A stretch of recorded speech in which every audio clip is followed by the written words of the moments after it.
we'll go ahead and start the recording.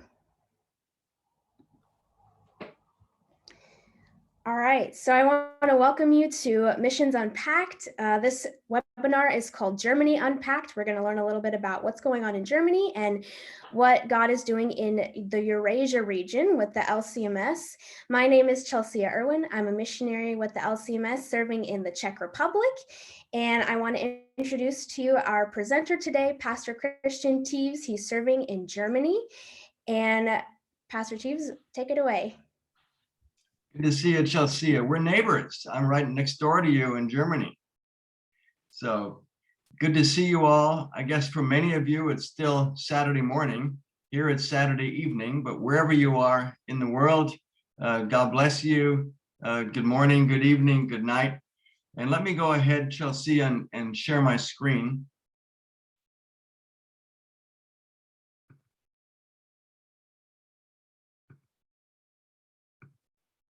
Okay, we're going to start right here. God is working in Germany, one story at a time. That is the name of this presentation, and I pray that you would be edified and encouraged by what the Lord is doing in this part of the world. So let me just ask as we start. Unfortunately, I won't be able to hear you, but maybe it's kind of a rhetorical question. So what do you think of when you think of Germany? What is the first thing that comes to mind? Well, for many of you, you probably think of this. This is the Munich Oktoberfest. I was actually born in Munich, so that's technically my hometown. And so studies say that it's amazing. Germany is the most popular country in the world, according to some studies. And the number one reason people love it so is because of the Oompa and the Oktoberfest and the beer and all of that. So that's one thing that you might think of. What else might you think of when you think of Germany? Modern day Germany, not other periods. Well, another thing you might think of is fine cars. Of course, many of the world's finest cars are made in Germany. This is a BMW, you have Mercedes, Audi. You might be surprised to know that Rolls-Royce actually belongs to, I believe, BMW. BMW bought Rolls-Royce out a number of years ago, even though they still look British and they're probably still made in Great Britain. So fine cars would be another one. But I know there are at least one or two Lutherans out there. So out in internet land. And so when you think of Germany, hopefully you're also thinking of this. This is the Wartburg. This is, you remember, this is where Luther was holed up for about 8 months after he had been fake kidnapped by Frederick the Wise. And this is where he translated the New Testament in about 11 weeks' time. So you think of the Lutheran Reformation, in other words. Here's something that you might not think of when you just contemplate Germany. I know many LCMS Lutherans, including myself, we're all of German heritage. And so we think of the Lutheran Reformation, we think of the high value of Christianity in Germany, but sad to say, that is Germany of the past. Because Germany today is Christianity is only a cultural thing. On any given Sunday morning, you go to a German church and you will find something like this, no matter whether it's Protestant or Catholic. So you'll have ancient, beautiful churches and cathedrals, etc., that might seat 1,000 people, and you'll find a few handfuls of people there. This is a picture I took a number of years ago. This is the so-called Castle Church in Wittenberg, the 95 Theses Church. And so I took this picture up from Luther's pulpit. In the bottom left-hand corner, you can see the light there for the pulpit. And so this is a very normal situation, a tragic situation that we find today in Germany. As you might imagine, churches are expensive. So they need to be maintained. And so what you have in many places is you have churches for sale. These are various Protestant and Catholic churches around the country in this little sampling. So many churches are being sold. They are being secularized, and that is it's just tragic. It's absolutely horrible. Here, for example, this is the so-called Martini Church in Bielefeld. It is today a bar and restaurant. And the name of this bar and restaurant is called Glück und Seligkeit, which is quite ironic. Glück und Seligkeit means happiness and blessedness or sanctification.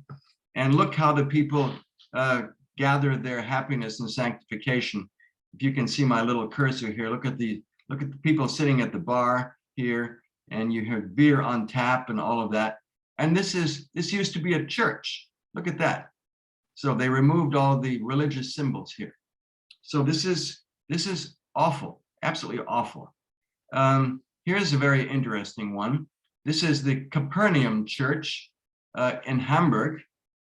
As you see from the style, kind of a post-World War II thing, the Capernaum Church in Hamburg.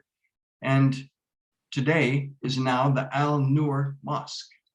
So in this particular case, they sold the church to a Muslim group, and now it's a mosque. Just in parentheses, notice, by the way, how you see how the women here are upstairs and the men all sit down below, right? So that's this is what's happening to many of the churches here. In fact, studies show that, let me see, I can move this down. Is this better? Is that, I just moved our faces here, so that's better. Studies show that 92.1% of people in Germany do not practice any faith. Now, let me be very precise in how I'm defining that. It means that 92% of the people generally only go to church a few times in their life. I like to say, sadly, many Germans go to church 4 times in their life. Twice vertically, that would be confirmation and maybe a wedding, and twice horizontally, in their baptism, and then of course when they die. So that is the situation in Germany today. So only 7.9% of the population practice a religious faith, meaning they go to church or the mosque or the synagogue on a regular basis. And even that is not really defined, say once a month, maybe twice a month. And by the way, the 7.9%, that also includes Muslims. So that isn't even just Christians. The Christian is less than 7.9%. It's actually around 5% for Christians. So this is all a very, very sad state of affairs. And so what you have is, and my button is not working here. Why is my key not working? Let me try this. It's like my slideshow is frozen.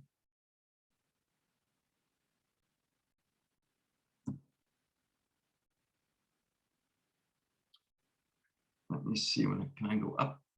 I can't go up, I can't go down. I'm going to, Chelsea, I'm going to stop my share and I'm going to restart PowerPoint. So pull out your card tricks and entertain the people for just about 30 seconds. Okay, you got it. Wow, that was a very interesting beginning. I don't think I even knew those things about Germany, but I think that the diagram was really interesting because in the Czech Republic, it looks very similar, and our diagram shows almost identical, but it's 80% of the population is agnostic and 9% is Catholic, and there's like 1% Protestant, something like that. So that was really interesting to see. But I also do think of Lutherland. I like that in the chat. when I think of Germany. Okay, I think we're back in business. Let me see. Let me go back to this.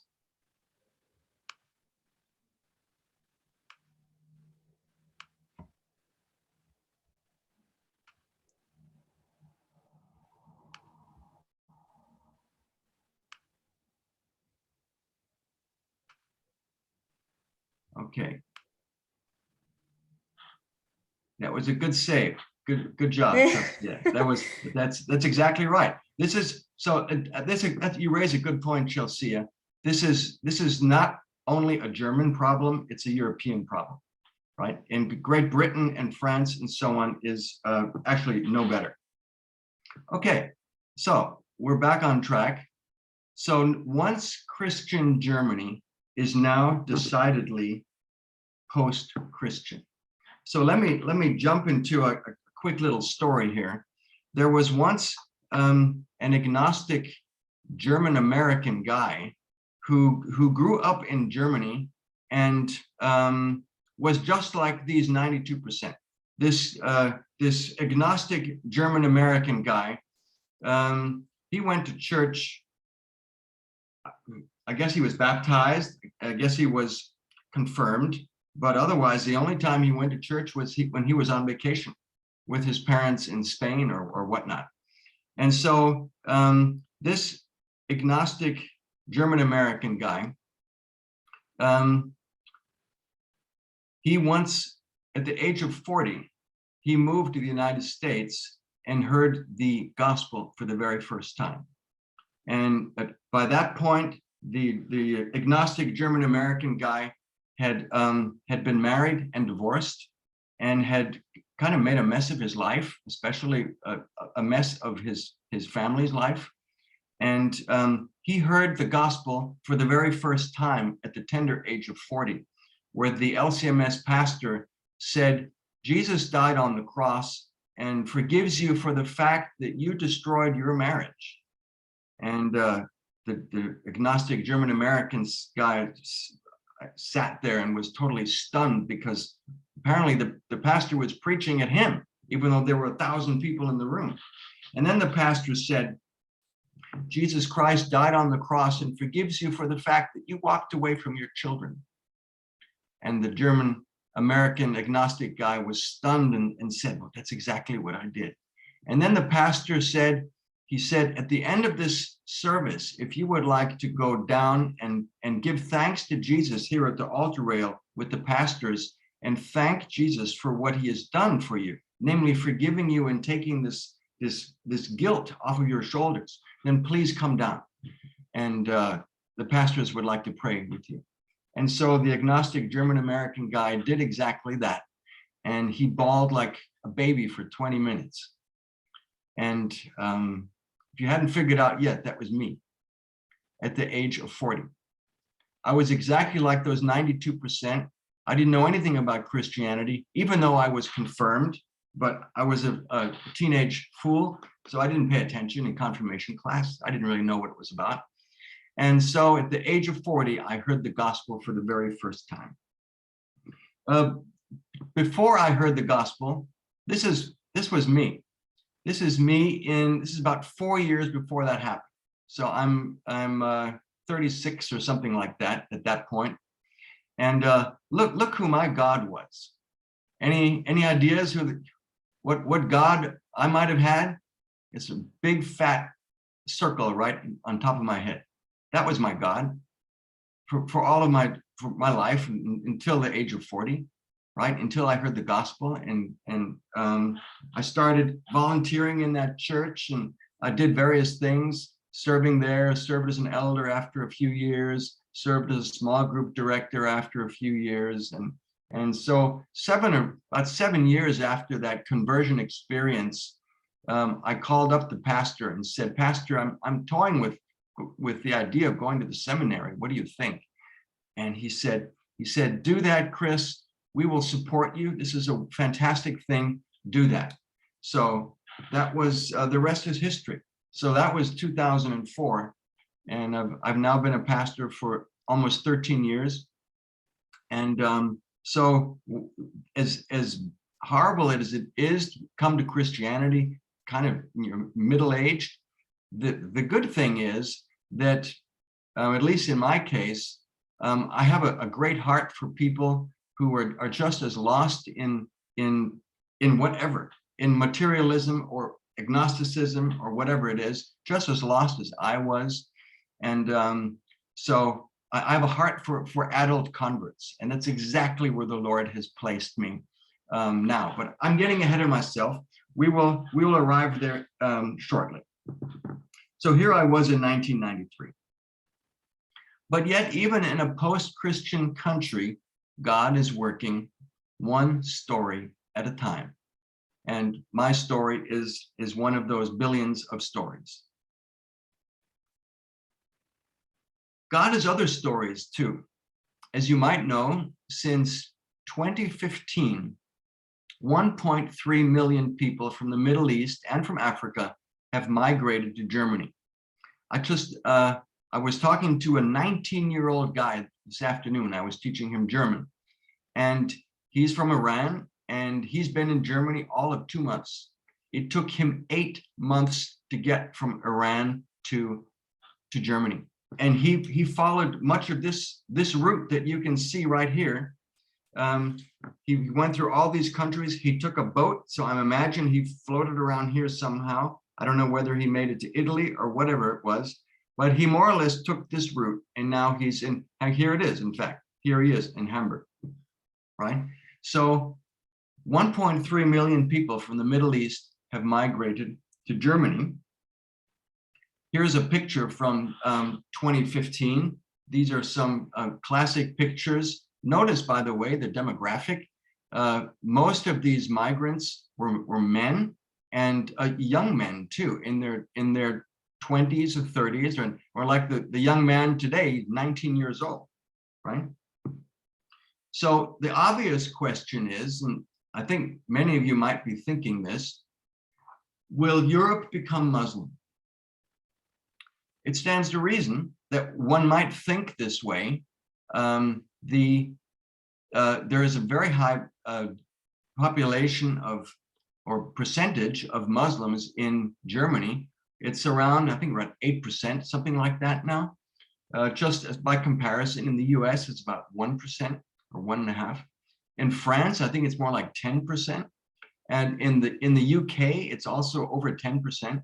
So it's obvious to ask this question, will Europe become Muslim? Well, I'm not going to answer the question because for one thing, I can't. But let me just offer maybe some new insights for you that will maybe you look at this mass immigration maybe from a different angle. We know from thousands and tens of thousands of Muslims around the world that many of them are experiencing the very same dream. Men and women Muslims from around the world are experiencing, it's always the same dream. They're all having the same dream. And in this dream, Jesus Christ is calling them out of Islam into the light of Christianity. This is a quite remarkable thing. And to be fair, it is, it's kind of un-Lutheran to be talking about dreams in this way. I'm not talking about Joseph and Daniel. I'm talking about dreams today. But it seems to be that Jesus is calling these people. And so they know nothing about Christianity. They know, all they know is that Jesus is calling them. And so they are looking for good churches and for fellow Christians. And that is what many of them are finding here in Germany. We'll get to that in a second. Here's an interesting statistic. I know you all love statistics in PowerPoint presentations. Nothing better than looking at rows and rows of numbers. But I want to point out 3 things here. This is an official German. This is the Federal Agency of Migration. So this is the German government. And here they list the various countries that the migrants come from. Here you can see Syria, Iraq, Turkey, Afghanistan, Nigeria, and Iran, Islamic Republic of Iran. Okay, but here's my point. 36% of the migrants who come to Germany are already Christian. This is an absolutely stunning fact, and I wonder if you'd heard this before. Because when we think of Iran, we think of mullahs, we think of Ayatollah, we think of all of the highly Muslim country, but 36% of the people who already from Iran who are coming to Germany are already Christian, or at least leaning towards Christianity. So you can say, so how is that? Well, there is an underground Christian church in Iran, just like there is an underground Christian church in China and in North Korea. And many of these people have had these dreams. And of course, within the small underground communities, people, share their faith. And so Christianity is being spread around. So this is a fascinating statistic. And so to be fair, you could say, and I've heard this as well, you could say that some of these people might be secretly converting to Christianity because they want to integrate better in Germany. And that is true. If you're a Christian, you stand a better chance of being allowed to stay in the country. Fair enough. But our job, my friends, our job certainly as pastors and your job as parishioners is not to look into people's hearts. We can't judge motives. All we know is that these people say they're Christian or they're interested in Christianity. So it's our job to share the gospel with them. So whether they're authentic or not, it doesn't really matter, because our job is to share the gospel with them, and that's what we're doing. So let's move on to the next slide, because we read in Isaiah, in the Holy Spirit, the prophet Isaiah says, "My word that goes out from my mouth, it shall not return to me empty, but it shall accomplish that which I purpose and shall succeed in the thing for which I sent it." So the people, these Iranian migrants and Afghan migrants who come here, they are the ones that come to a good church, like the SELK or SELK, that is the sister church of the LCMS in Germany. That's all the LCMS people, they all work with these SELK churches, because that's our sister church. So the Persians are hearing the gospel, even in their own language. And the Lord promises us here and elsewhere that the word shall not return empty. So just by preaching the word does its thing, and we let the Holy Spirit deal with that individual. That is not our job to arm wrestle them. So here's an interesting statistic. So Germany is decidedly post-Christian, as we just said. Think of the 92%. At the same time, over 25% of the population of Germany now has a migrant background. 25%. So it doesn't mean they're all Muslim, but it does mean they have a migrant background. But of these, many of these 25% are open to the gospel. Primarily the over 700,000 former refugees from Iran and Afghanistan. So they are very, very open to the gospel, and maybe we can, in the Q&A session, we can talk about why that is. And so, thanks to these migrants, Germany has become an amazing mission field. So think about this: the LCMS is sending people to Germany, which is a very, very tough. It's granite hard to do mission work in Germany, because 92% of the people are like I was. They don't care a hoot. They're post-Christian. But thanks to these migrants, Germany is now a fantastic mission field. So that is why the LCMS has sent our family, the Thieves family, to Germany. We've been here about a year now. And because we're all German American, we all speak, my wife, Lula, here you can see her. And would you know, my thing is still frozen. It happened again, Chelsea. This is just weird. Are you trying the arrow at the bottom left corner? I'm trying both. I don't know. Oh my. I'm trying both. Okay, maybe unshare and try Okay, sharing let me again. stop the share and we'll play our game again. Wow. I don't know about the other audience members, but I really enjoy those statistics because I think they're very interesting to see how God is working in that way, even when they already even when they already arrive. They're Christian, some of them. That's really neat. Okay, let me see.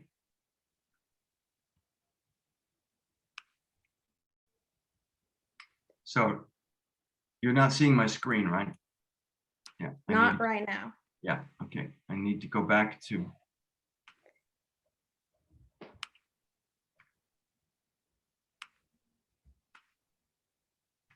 Okay, it's way at the bottom.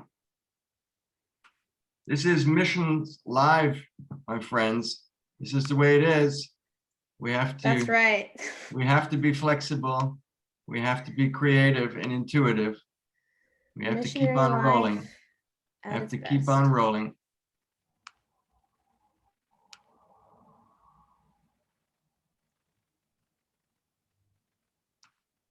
Okay, let's try it again.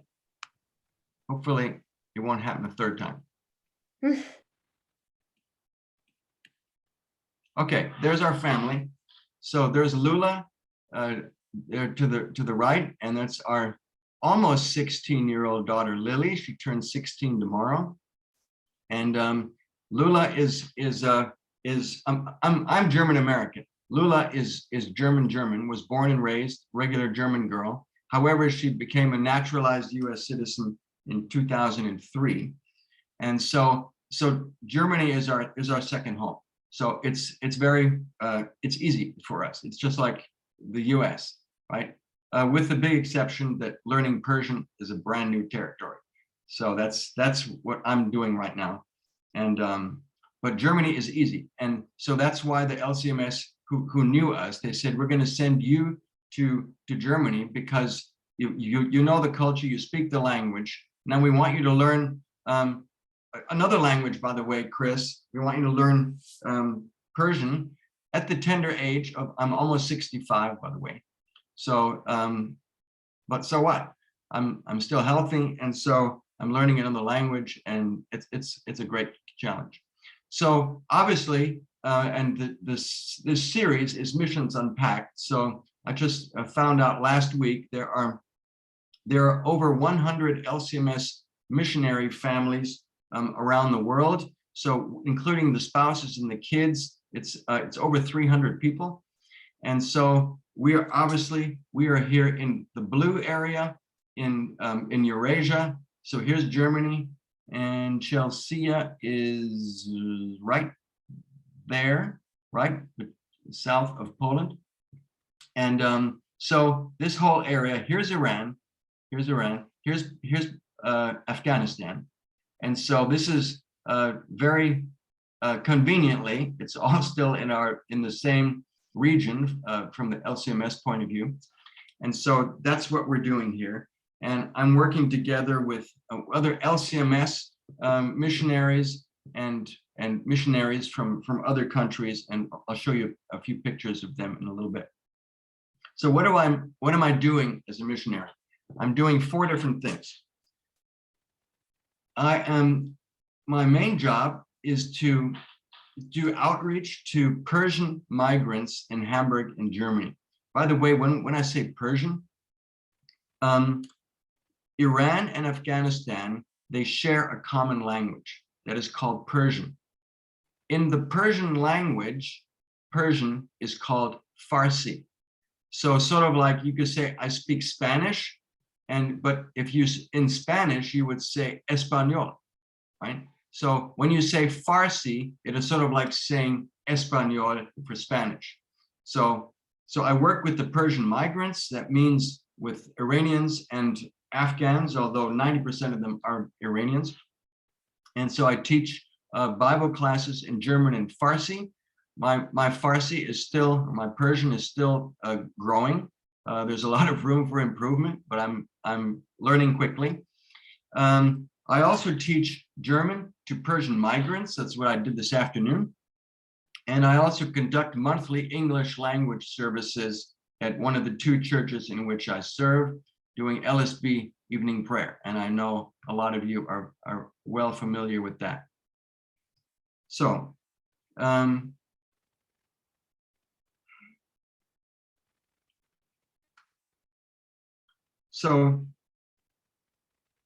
so here you see a picture of me preaching. And by the way, I wish I could show you more pictures of the converts to Christianity. But as you know, in many Muslim countries, there is a death penalty on converting away from Islam. So if I were to show you the pictures of these people, and this will be shared on YouTube and on the internet and so on, that would not be good for the people, or because their relatives are still over there, etc. Right? So that's why I have to kind of limit this to pictures that are kind of with us Americans and so on. I apologize for that, but I know you appreciate the fact that these dear people need to be protected. So as I said, God is working one story at a time. And so my second task as a missionary is on behalf of the SELK, that is our sister church. So I coordinate ministry to Persians across Germany in a number of cities, Hamburg, Berlin, Leipzig, etc., etc. And these are our colleagues here in Leipzig. Some of you may recognize, this is Kim Bultmann, and this is Rachel Krause, 2 LCMS deaconesses. This is a Selk pastor. This is Hugo Gebers, and this is the mission director here in Germany. Roger Zieger is his name. And these are Kim's two dogs that she brought from the States. And so we work together, and we're basically all doing the same thing. And so my second job is to coordinate what we're doing in the various cities so that we would all be pulling in the same direction. I told you earlier that I cannot share pictures with you, but I can maybe share this one. This is of I believe an Afghan man. Look at this tattoo, and if you can look at, you might have to tilt your head a little bit. I just love this tattoo. So here you see Jesus' head, Jesus hanging on the cross, and look how Jesus' right arm extends into this man's hand. Can you see that? Isn't that amazing? Look at the cut here. So I just love that tattoo. And so this is dedication. And especially in that culture, and even in the city in which this man is living, if he runs into Muslims, even his Muslim former brothers, he can get into major trouble for his conversion to Christianity. And here he literally puts his faith where his skin is, so to speak. He's literally got skin in the game, is what this man has. So my third task as a missionary is to teach at Regal Luther Academy. Some of you are familiar with this. This is Riga is in Latvia, in one of the Baltic states, and they are offering an English language online 4-year bachelor's program leading to ordination for those who wish to become pastors, the men, but it also forms deaconesses and other church workers. So it currently serves 26 students from 13 countries, as well as 25 Latvian auditors. And so I teach these people twice a week, 3 hours a night. So my official title there is Director of Internships and Visiting Lecturer. And so I'm responsible for the practical theology concentration. So I personally teach together with a dear friend of mine, Reverend Dr. David Preuss. Together we teach pastoral theology and catechesis, but I also oversee classes on stewardship, diaconia, which is serving the church, and liturgy.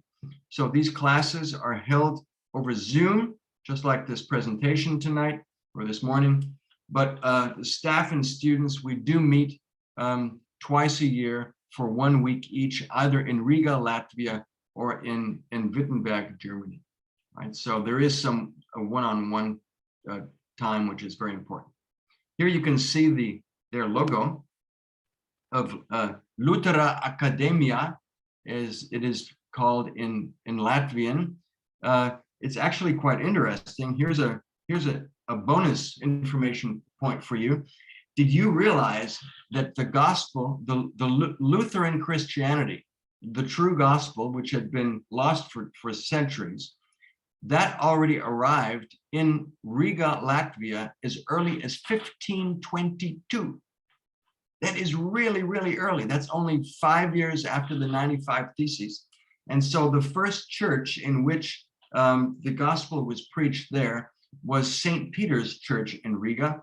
And so that is why this is the logo of St. Peter's, because Peter with the crow and all of that. And of course, here you have the Luther Rose. So that is really amazing how early Lutheran Christianity came to that part of Europe. Okay, so let us, well, Chelsea, 3 is a charm. You know, this has never happened to me. I wonder what it is. Okay, we know the drill. We know the drill. This is missionary life at its best. It is. It is. Flexibility is key. I'm glad you explained that Luther seal from the Riga Academy, because I always wondered why there was a rooster on top of it. Nobody ever explained that to me. Now I know. That's really interesting.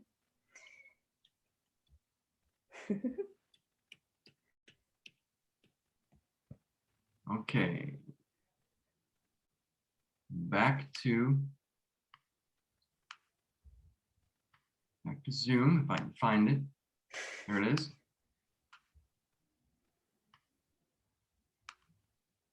I'm getting really fast at this.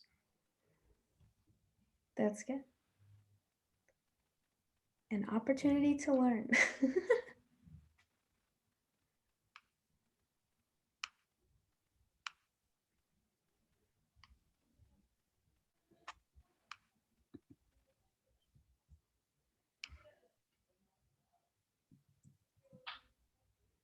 Okay. Almost at the end of the presentation, so I don't think it'll happen again. Okay. So here you can see some staff and students of Regal Lutheran Academy. So here I can show you a bunch of faces because these are all, they have nothing to do with Islam. So here you can actually see, this is a screenshot of me teaching a few weeks ago. You can see me up here in the corner and going over the lesson plan of one of the classes. So now here's something really fascinating. And I think this is going to take, hopefully, maybe the highlight of this presentation. So we said earlier that 36% of the Iranian migrants to Germany are already Christian, or at least they say they're Christian, which is an amazing from a country where the population is 99.9% Muslim, at least on paper. So there's, in other words, there's an underground Christian church. And some studies say that Iran has the fastest growing church in the world because it is multiplying so quickly because of these this underground church. So the question then is, so what we're doing here, so Hugo gave us, and Kim Bultmann and I and others and our friends in Berlin, etc. So we're engaging on one-on-one ministry with Persian migrants in Germany. And that's a very important thing, right? That's what we do every day. However, there are some 120 million Persians in Iran, Afghanistan, and nearby countries, and in expat communities around the world. So in other words, we're dealing with literally the tip of the iceberg. How do we get the rest of the iceberg? Because as we said earlier, Iranians are very open to the gospel. And again, in our Q&A, maybe we can talk about that.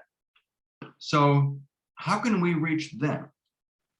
So, and this is where, Chelsea, this is just awful. Look at that. You see, if you hit it enough, then it gets upset with you, and then it reacts. So I need to pound on my computer more. I guess that's what I need to do. Okay, so a number of months ago, I think this was October, Lula and I were in Wittenberg. Here we can see, this is the famous city church, or St. Mary's Church. This is actually Luther's old church. And so we decided to visit an old friend of ours, Reverend Dr. Gottfried Martens. Some of you might have heard the name. He is also a Selk pastor, and he has the largest Iranian and Afghan Lutheran church probably in Europe. He has 1,500 people in his church, of whom 1,400 are from Iran and Afghanistan. So we visited him, and he said, you know, we're doing one-on-one ministry, but what's with the 120 million people that we're not reaching? And so he said, what I wish we had would be videos, catechetical, basically Christian doctrine videos in Persian, in the Persian language, that we could share on the internet to reach all those 120 million people that we're not reaching. So I wish for years, I've been hoping that somehow we could do this. And so I shared this dream with my colleagues here at the LCMS, and they picked up, they just grabbed that thing and ran with it. And so this is only about 2 months old, a brand new video project team headed up by Reverend Dr. John Bombaro. Many of you know that name. And what we are doing, we are going to create 4 or 3 videos, about 10 minutes each, on key elements of historic Christianity. And we're going to dub them into Persian, into Urdu, and into Arabic, and basically stream them on the internet and do a mass distribution of true Christian doctrine. Because those Christians in the underground churches, sadly, they are not Lutheran. So they have, there are various Christian denominations, but they're missing a lot of what true Christianity is. And so my job in this project, this is a 4-man team, at least it started out as a 4-man team. It's actually about 10 people now. So I'm going to coordinate the worldwide distribution of these videos into the expat communities by connecting with expats around the world and so on, so we can distribute this far and wide.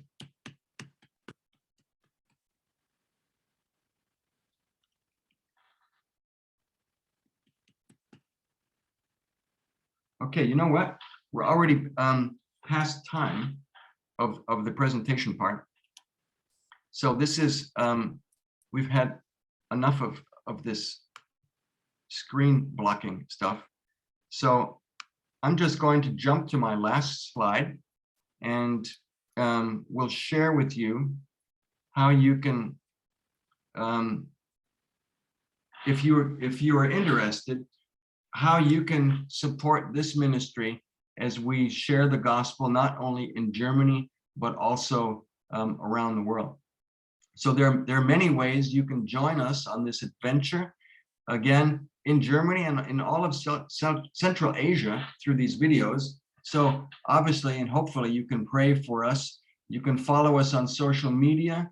You can request the Thieves family newsletter. You can tell people how God is working in Germany and Central Asia. Maybe you learned something new today about the 2 things, that Germany is post-Christian, but there is tremendous hope and excitement and energy in the Iranian population. And of course, you can also pledge one-time or monthly support. So God is working one story at a time, and through you as well, as you support the LCMS mission efforts, because we cannot do this without you. So here you can see almost all of our family. So we have a total of 6 children. Here you see Lily. There you see, I'm not going to go through all the names. There's our first grandchild. The second one is on the way. So you can prayerfully consider Pastor partnering Thieves. with the LCMS I to think your support our screen work, is not shared. and you've got the information there. I think your screen is not shared. Oh goodness. Goodness.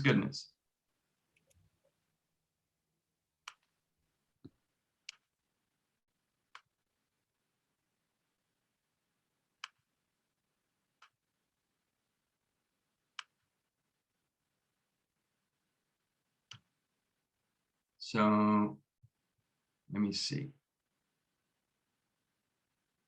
Here we are. This one right here. So there we are. So, and on that note, let me just quote from Philippians 1. I thank my God in all my remembrance of you, dear hearers and watchers, always in every prayer of mine, for you all make my prayer with joy because of your partnership in the gospel, because that's what you're doing when you support LCMS missionaries from the first day until now. And I am sure of this, that he who began a good work in you will bring it to completion at the day of Jesus Christ. So, and there's the picture I was just talking about. So there's, we have 6 children, 5 of them are here with some spouses. And so that's how you can support us, the Thieves family, and you can get the information on the LCMS website by going to lcms.org/Thieves, T-I-E-W-S. Okay, Chelsea, I went over the allotted time, but I think we still have about 12 minutes for Q&A.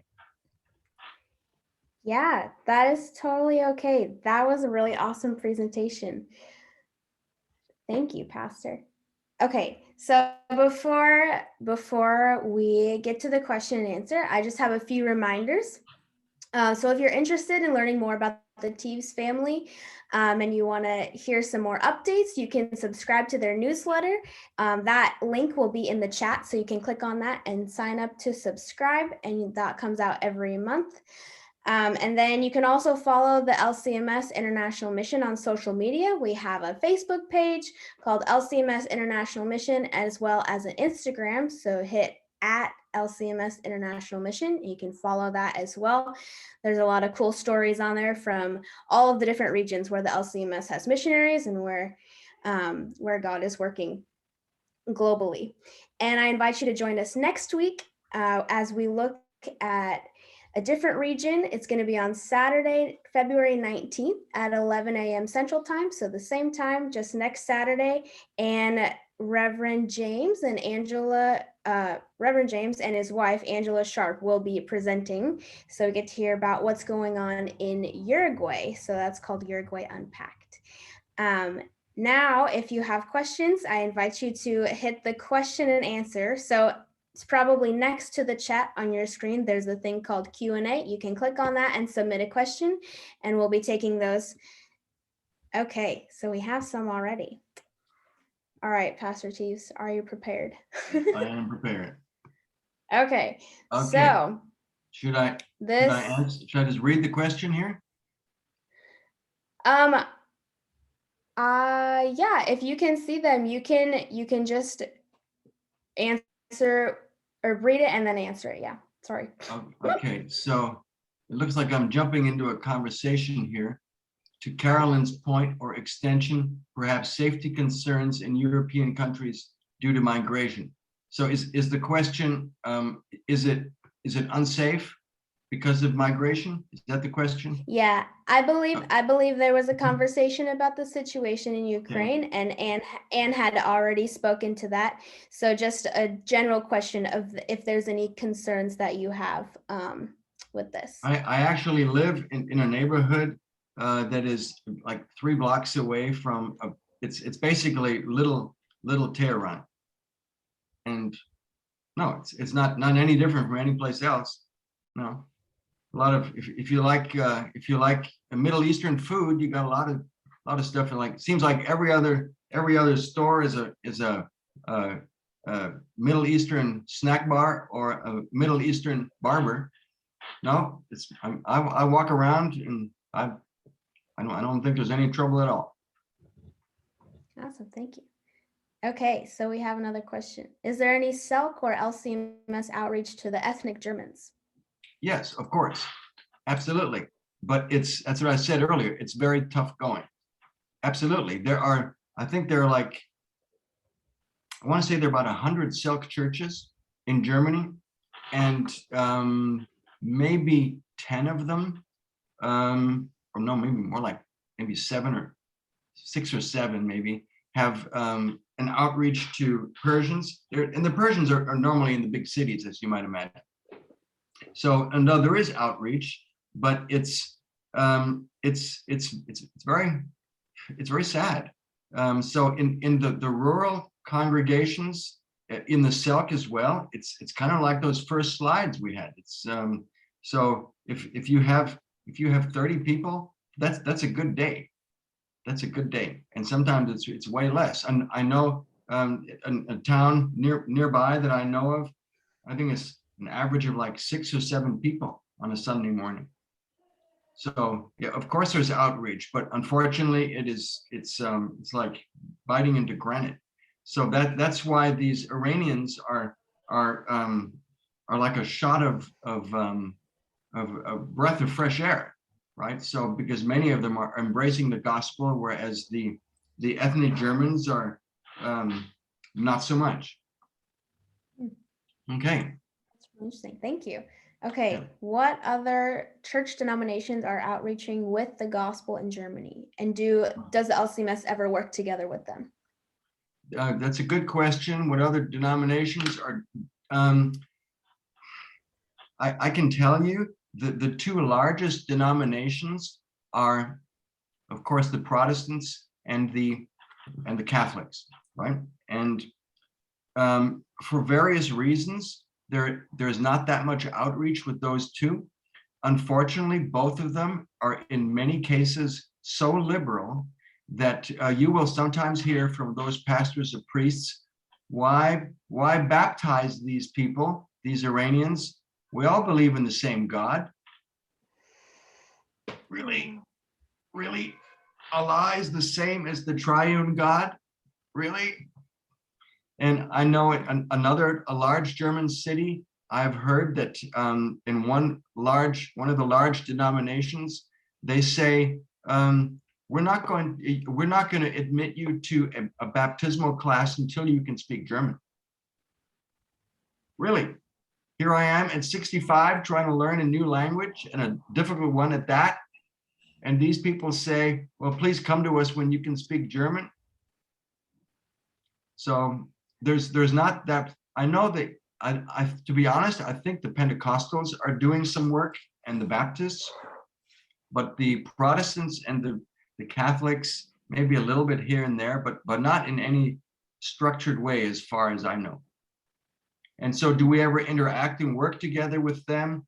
To be honest, I'm still too new here in working this field to tell you whether we do, but if we do, I haven't heard anything about it. But I can't be, I might be wrong on that, but I don't think it's too much if we do much, because the doctrines are so different, right? So we could do kind of social ministry type things, just social justice things. We could do that, but as far as the theological outreach, catechesis, and so it just doesn't blend. Thank you for that. Okay. Okay. Ralph Are there von any instances Quaylen. of I know that gentleman. Good to see you, Ralph. Good to see you watching. Are there instances of Persians witnessing to Germans? That's a great that's a great question. Many of them don't speak German that well, so you'd have a language barrier there. However, just by the fact, especially with the young people, that many of these Persians are young people, that they are so interested in Christianity, in the gospel. I think that might rub off on the ethnic Germans. But I'm not aware of any one-on-one cases, although I'm sure it happens. But they're unfortunately, like with so many groups, ethnic groups, they kind of stick to themselves. So I don't know how much interaction there is between the various ethnicities, but I'm sure it happens. But they certainly give a good witness, I'll tell you that. Oh, there's my good friend Elisha. Okay, have you learned any songs, hymns in Persian that you know well? Has your audience been impressed? So I imagine, Elisha, this is a tongue-in-cheek question, because I'm not a musician, man. I don't know music well, and but some of the songs and hymns in Persian that we hear are very they're very attractive melodies. And so, but I couldn't share any music with you. I'm not that good at that. You know what? But Kim Bultmann is a musician. I had her in one of my pictures. She could sing some Persian songs to you off the bat. But unfortunately, she's not here. So, but there is beautiful Persian hymnody written by Kim, by the way, and also by some of our other talented Lutheran musicians. So it does exist, but it ain't here, Elisha, not with me. I'm not good at music. Okay, so is this a hard stop at the top of the hour? We'll see if there's any extra questions in the next couple of minutes. But yeah, on the music, I remember when I was in Wittenberg visiting Kim and Rachel, and Kim was leading like the hymns and everything, and she was singing in Farsi. It was so cool. Yeah. Oh, yeah, very much she so. Picked up Farsi very quickly. She did.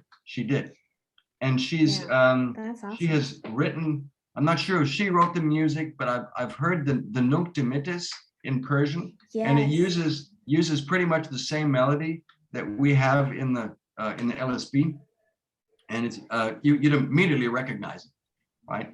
So there's some wonderful work being done out there, and so I'm very privileged to be part of the amazing team we have here on the ground here in Eurasia. Brian Katchelmeyer, yes, sir. Has the large and small catechism? Yes, the small catechism has, and they're working on the large catechism.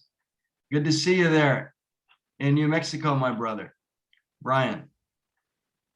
Okay.